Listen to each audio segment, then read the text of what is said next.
everyone, and welcome to another episode of the NPA Q A. Before we get started, I want to make sure that you like and subscribe to our YouTube channel, and thank you for watching this episode.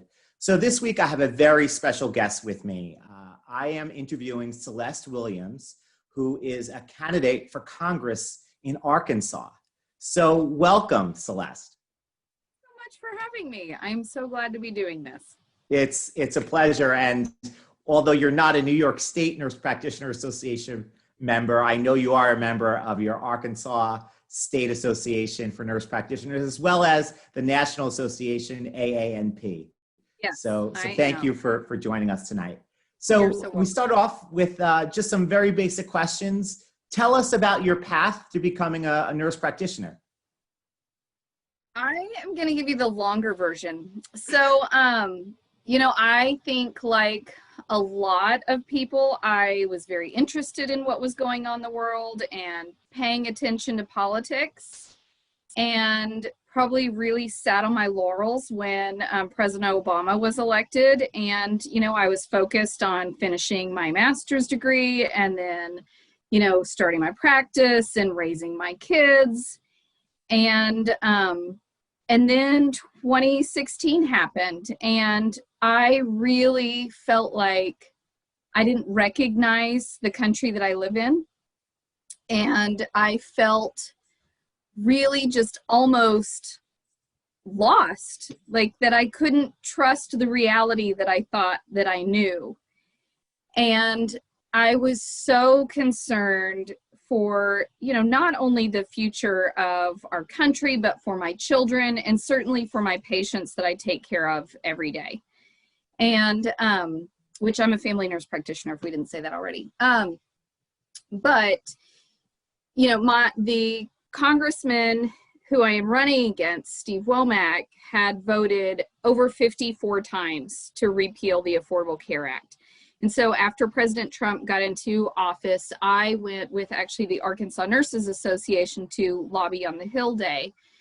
And it was there that I met all of my congressional delegates, and certainly felt that I had a much better understanding of what everyday people are facing and the struggles in people's lives, and a much deeper understanding of the effects of bad policy. And I thought, okay, if you guys can do this, I can too, and I will do it better. And so I kind of came back home and was just really on fire. And I talked to some different people, and they're like, do not run for Congress right now. You don't know what you're doing. You're an introvert. You don't, like, I'm not like somebody who has like 9 million friends.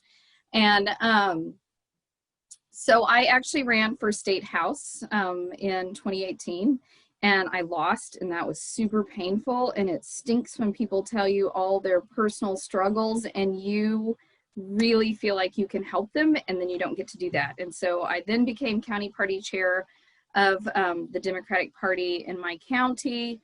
And then kind of after, oh goodness, anyway, we had a long discussion about where do we go from here?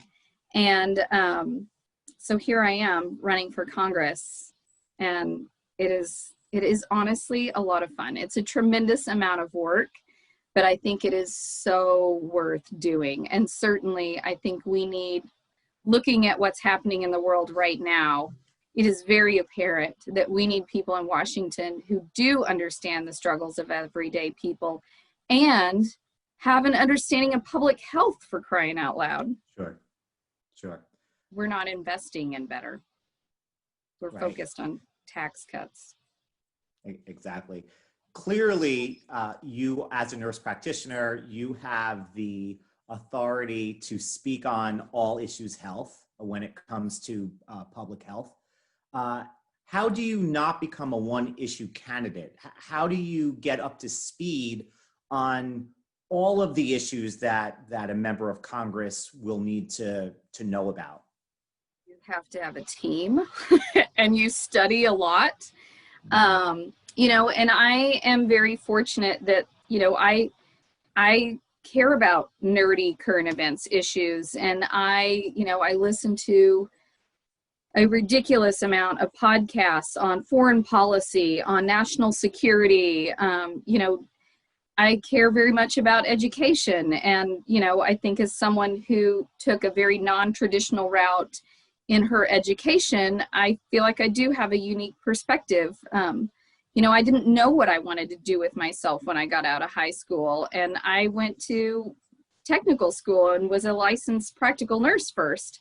And then went and got my associate degree, and then my bachelor's degree, and then went on and got my master's degree. And so I feel like I do have a good understanding of all the different educational paths that someone could take.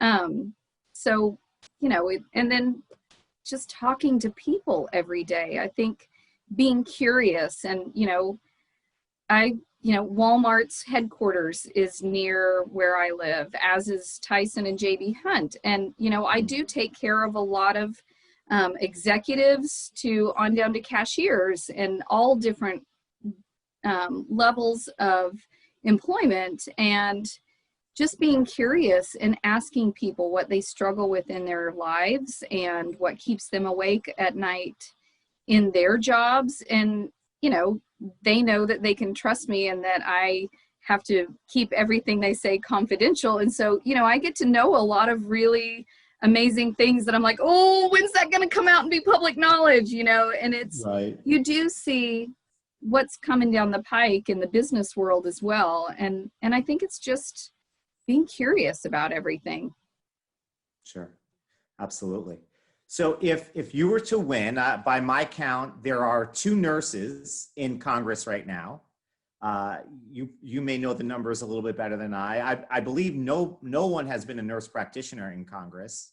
Not that I know of. And there is another nurse practitioner who is running, I want to say she's in either Tennessee or Kentucky. I can't remember now. It's one of the two. But okay. That's super exciting. And I think definitely we just need some normal people at the table making decisions instead of well-to-do older men. No offense. None to the taken. Man part anyway, at least. I don't consider myself older, so that's okay. Yeah, that's true. That's very true. Right. So what advice would you give to nurses, nurse practitioners, other healthcare professionals wanting to get into the political space? One of the statistics that I always like to cite is that as 4 million nurses across the United States, we have a disproportionate number who are representing us in local government, in state government, and in federal government. What advice would you give to nurse practitioners out there or nurses out there who are thinking about the idea but don't know where to start and don't know if it's something silly? What would you say to them? So I always say that you are enough. Wherever you are right now, you are capable of learning. You are capable of finding out more about the issues, and where you are right now and with your life perspective, I think, yes, running for office, it is not rocket science. You can do it and start where you are. And I think certainly women in particular tend to be a little more full of self-doubt and think, oh gosh, I don't know if I'm really prepared for this. Meanwhile, some 17-year-old is like running for Congress in some other state, right. But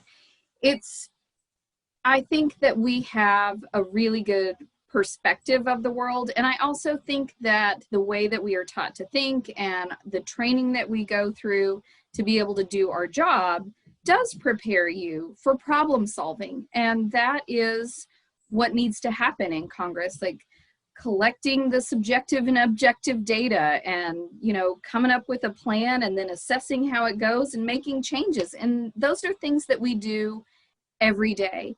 And I think also that skill of really listening and hearing people is so important. And I think that is something that we as nurses and nurse practitioners do really well, is really hear a person. And, sometimes people feel very overwhelmed by what's going on in their lives. And it's that ability to sit and listen and really pick out those important little pieces that kind of put the story together and make it make sense. And I think that's great preparation for running for office. And I certainly, you know, I don't know yet, but I think that it's probably good preparation for being a congresswoman as well. I would certainly think so. So you are still practicing as a nurse practitioner currently? Yes. And how do you balance that? I don't. No. So I am very fortunate that I have wonderful coworkers and an employer who kind of looks at me and they shake their head and go, "All right, go ahead and run again, Celeste." But they are supportive, and, you know, being able to take, you know, I work 3 days a week is what my work schedule generally is. And, you know, here in the last, we've got, I think, 38 days now, I've cut my schedule back to where I'm working 2.5 days and to make it a little bit easier, you know, and that's juggling work. And I have 4 children and they're all doing virtual learning. And so, you know, there's always something going. And I think just like everything else in life, something has to give at times. And so my house is a mess, but my kids are happy, they're fed, and I'm at least on time to all the events that I'm supposed to do. And I feel relatively prepared. So, you know. Sounds pretty good to me, for sure. So Celeste, do you have anything that you'd like to share? How can people find out more about you? What do you want to tell our audience about yourself? A lot of things but I'll just start with simple. So the way you can find out more about my campaign is to go to my website, which is Celeste Williams for Arkansas.com. And there's like a couple of campaign videos and a whole bunch of policy platform positions. And it's amazing to look at that. And I think, gosh, we did so much work to put all that together. But I am running for Congress because I want to make sure that nobody goes broke because they get sick, that we invest in a world-class education system for all, and that workers in America are paid a fair wage. And I feel like if we get those things right, then, you know, that really sets you up for a successful life, however you define it. And I think that right now we are in a time that a lot of people feel like we are losing that opportunity to attain the American dream. And I don't think that where you live should determine your opportunities in life. And I think it is incredibly important to make sure that we are creating areas of opportunity for everyone. Well, that sounds great. Well, Celeste, I thank you for spending some time with us and talking about your experience and your platform. I wish you luck in the upcoming election, and certainly I would tell folks to vote. We must vote this election. Can I add one other thing? Absolutely. I didn't ask. If you can contribute to the campaign, there is a big blue donate button on the website, and I would really appreciate if you click that button.